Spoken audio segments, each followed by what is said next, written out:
تو یاد رکھیے کہ حضرت موت بھی ذاتی ہی بہت بڑا واز ہے کہ اس کے بعد کسی واز کی میرے خیال سے ضرورت نہیں ہے، لیکن کیونکہ حضرت جی ہمارے دلوں کی جو کیفیت ہے وہ لفظوں میں بیان نہیں کی جا سکتی، کہ میں نے دیکھا ہے کہ وہاں مردہ دفن کیا جا رہا ہے اور پیچھے احباب کھڑے ہو کے آپس میں پلاٹوں کی باتیں کر رہے ہیں۔ پہلے میں کہا کرتا تھا کہ دل مردہ ہو گئے، ایسا دل پتھر کے ہو گئے، لیکن میں نے ایک دن قرآن کریم میں پڑھا کہ اللہ فرماتے وَإِنَّ مِنَ الْحِجَارَةِ لَمَا يَتَفَجَّرُ مِنْهُ الْأَنْهَارُ، اللہ کہتے ہیں کچھ پتھر ایسے ہیں جو میرے خوف سے اتنا روتے ہیں کہ ان میں سے نہریں جاری ہو جاتی ہیں۔ تو دل پتھر کے نہیں ہو گئے، تب دلوں کا حال یہ ہے کہ یہ ماری چکے ہیں، ان پہ کوئی چیز اثر ہی نہیں کرتی۔ بلکہ اقبال رو پڑا، اقبال رو کے کہتا ہے پھول کی پتی سے تو کٹ سکتا ہے ہیرے کا جگر، مرد نازاں پہ کلام نرم و نازک بے اثر۔ اور پھر حضرت میں نے اپنے بزرگوں کو دیکھا، کیونکہ کچھ احباب ہوتے ہیں ان کو سننے کا شوق ہوتا ہے، کچھ ہوتے ہیں ان کو سنانے کا شوق ہوتا ہے، وہ بابا ان دونوں چیزوں سے آگے گزر چکا تھا۔ آپ نے خاموشی اختیار کر لی ہے۔ میں نے آپ کے ساتھ بڑے بڑے پروگرام اٹینڈ کیے، لیکن بابا چپ، جنازے پڑھے بابا چپ، لوگوں نے کہنا بھی نہ کہ حضرت کو دو باتیں سنا دے، لیکن آپ چپ۔ ایک بہت بڑا جنازہ تھا سیالکوٹ میں، حضرت نے اس جنازے کی امامت فرمائی، نلائق بھی ساتھ تھا، وقت بھی تھا، موقع بھی تھا، لوگوں کا ایک بڑا کثیر ہجوم تھا، لوگوں کے اصرار کے باوجود حضرت نے کوئی گفتگو نہیں کی۔ ہم جب واپس آئے نا آستانے پہ تو میں نے آ کے حضرت کی بارگاہ میں عرض کی، میں حضرت آپ نے جنازے پہ گفتگو کیوں نہیں فرمائی؟ تو میرے سوال کا جواب نہیں دیا، بلکہ میرے سوال میں سے سوال نکالا، مجھے آگے سے فرمانے لگے تو کہہ رہا ہے کہ جنازے پہ تقریر نہیں کی، تو کیا کرتا تقریر کر کے؟ تو میں نے عرض کی حضرت یہ جو سامنے لوگ بیٹھے ہیں یہ کچھ سیکھ لیتے، ان کی کو تھوڑی سی تربیت ہو جاتی۔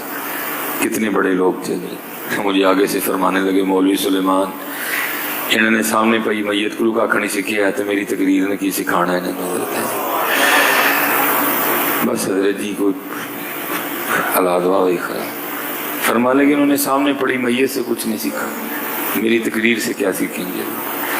انہوں نے اس جنازگاہ سے کچھ نہیں سیکھا، جنازگاہ کے ساتھ موجود ان سینکڑوں قبروں سے انہوں نے کچھ نہیں سیکھا، میری تقریر سے کیا سیکھیں گے؟ تو اقبال تو پہلے رو کے کہہ گیا آزاں رہ گئی روح بلالی نہ رہی، فلسفہ رہ گیا تلقین غزالی نہ رہی۔ میں آپ سے اتنی گزارش کروں گا حضرت کہ اس ختم پہ آ کے چلے نہ جائیے گا، بلکہ کہیں نہ کہیں یہ گرا باندھ کے لے کے جائیے گا کہ صرف اماں جی نہیں گئی، ہم نے بھی جانا ہے،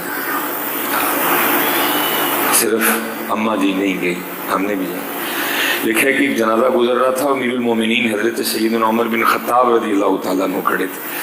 کسی شخص نے حضرت عمر سے پوچھا کس کا جنازہ جا رہا ہے؟ آپ نے فرمایا تیرا جا رہا ہے، اگر تجھے غصہ لگا ہے تو میرا جا رہا ہے۔ ہاں یہ لیکن میں نے کہا نا کہ سیکھنے سکھانے والی بات ختم ہو گئی ہے، اب رسمیں رہ گئی ہیں۔ جنازہ ہے رسم، کل ہے رسم، 10واں ہے رسم، 40واں ہے رسم، نہیں حضرت یہ رسمیں نہیں، یہ پیغام تھے حضرت۔ اب آپ اکثر احباب سنیں گے کہ جی جنازہ دعا ہے، میں کچھ صرف جنازے کے دعا ہونے کا انکاری نہیں، لیکن بھائی ایک بات اور بھی یاد رکھو، اگر جنازہ صرف دعا ہی ہے تو پھر گھر ہی کر لیتے، پھر جنازگاہ کیوں لے جایا گیا؟ گھر سارے دعا کرتے، کر کے چلے جاتے، اہل خانہ میت کو اٹھاتے جا کے دفنا دیتے۔ یہ ہمیں کندھے پہ میت کیوں اٹھوائی؟ یہ ہمیں پیچھے پیچھے کیوں چلایا؟ یہ ہمیں جنازگاہ کیوں بلایا؟ یہ سارا سلسلہ اس لیے بنایا گیا تاکہ بندے دیکھ لے تیرا اینڈ بھی یہی ہونا ہے، لیکن دیکھنے دکھانے والی باتیں گئی حضرت۔ آزاں رہ گئی روح بلالی نہ رہی، فلسفہ رہ گیا تلقین غزالی نہ رہی۔ آج میرے دوستو آپ نے بڑا انتظار فرمایا ہے، آپ کے بھائی کی گزارش ہے آپ کی بارگاہ میں، یار آ کے چلے نہ جانا، کہیں نہ کہیں یہ گرا باندھ کے لے کے جانا۔ یہ صرف اماں جی نے تو بڑا خوبصورت وقت گزارا جی، یہ جانے سے پہلے میں بھی ان کی زیارت کر کے گیا تھا، بڑی صابرہ شاکرہ عورت تھی، بڑا خوبصورت وقت گزار کے گئی اپنا، انہوں نے بڑا سونا وقت گزارا اپنا، اور اللہ تو ویسے بڑا کریم ہے، حدیث پاک کا مفہوم ہے جب کوئی بندہ بیمار ہوتا ہے نا تو اللہ فرشتوں سے کہتے ہیں اس بندے کی 3 چیزیں لے آؤ، اس کی بھوک لے آؤ، اس کی نیند لے آؤ اور اس کے گناہ بھی لے آؤ۔ اور جتنی دیر اللہ چاہتے ہیں نا بندہ بیمار رہتا ہے، پھر جب اللہ بندے کو شفا دینے کا ارادہ فرماتے ہیں نا تو اللہ فرشتوں سے کہتے ہیں میں نے بندے کو صحت دینی ہے، تو اس طرح کرو 2 چیزیں دے دو، 1 چیز رہنے دو۔ فرشتے عرض کرتے ہیں رب کریم کیا دے دیں؟ اللہ فرماتے ہیں بھوک بھی دے دو، کتنے دن گزر گئے میرے بندے نے کھائے کچھ نہیں ہے۔ اس کی نیند بھی واپس لوٹا دو، کتنے دن گزر گئے میرا بندہ سکون سے سویا ہی کوئی نہیں ہے۔ گناہ ادھر ہی رہنے دو۔ فرشتے عرض کرتے ہیں رب کریم گناہ کیوں ادھر رہنے دیں؟ اللہ فرماتے ہیں بیماری کی وجہ سے وہ میں نے معاف کر دی ہیں۔ تو اب اماں جی نے بڑی طویل بیماری دیکھی ہے، تو بڑا کریم رب ہے، بڑا کرم ہوا ہوگا ان پہ۔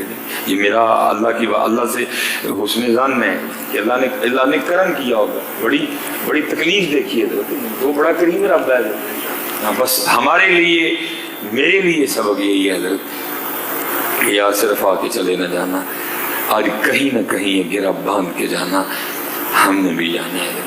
اور حضرت جی کوئی مانے یا نہ مانے، آپ کہیں گے نہیں مولوی صاحب ہم نے گرہ باندھی ہوئی ہے۔ بھائی اگر آپ نے گرہ باندھی ہے تو پھر ہمارے اعمال سے تو گرہ ظاہر نہیں ہو رہی۔ اگر آپ نے یہ سبق یاد کر لیا ہے کہ جاننا ہے، پھر آپ کی نمازیں پوری کیوں نہیں ہیں؟ اگر آپ کہیں مولوی صاحب نہیں ہمیں پتہ ہے کہ ہم نے جانا ہے، بھائی اگر آپ کو پتہ ہے آپ نے جانا ہے پھر ہمارے معاملے ٹھیک کیوں نہیں ہیں؟ بھائی جن کو پتہ تھا جانا ہے ان کے تو انسان چھوڑو۔ حضرت سیدنا عمر فاروق رضی اللہ تعالیٰ عنہ کے لیے لکھا ہے آپ بازار تشریف لے گئے، انسان کو چھوڑو نا جی، آپ بازار تشریف لے گئے، اونٹ بدک چکا تھا اور جس کو پنجابی میں کہیں گے کہ پھوڑ ہو گیا تھا۔ اب کون اونٹ کو کنٹرول کرے؟ آپ آگے بڑھے، آپ نے اونٹ کی نکیل پکڑ دی، کھڑا ہو گیا، آپ نے اس کے کان میں کہا، آپ تشریف لے گئے۔ مختصر کروں گا وقت اتنا نہیں ہے۔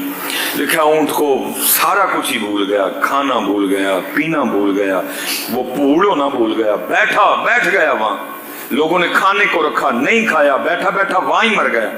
لوگ بڑے حیران ہوئے، بھائی حضرت عمر نے کیا کہہ دیا اونٹ کے کان میں؟ اونٹ ہی مر گیا، جان لے لی اونٹ کی آپ نے۔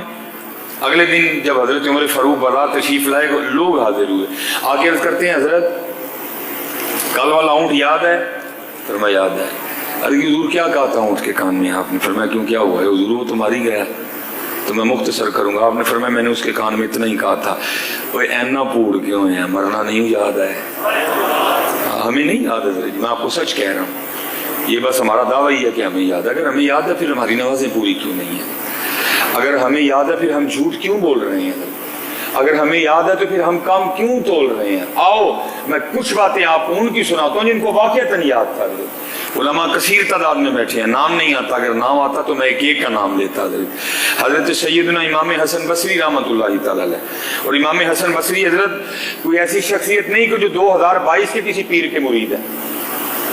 امام حسن بصری کسی ایسی شخصیت کا نام نہیں جو 19ویں صدی کے کسی پیر کے مرید ہیں۔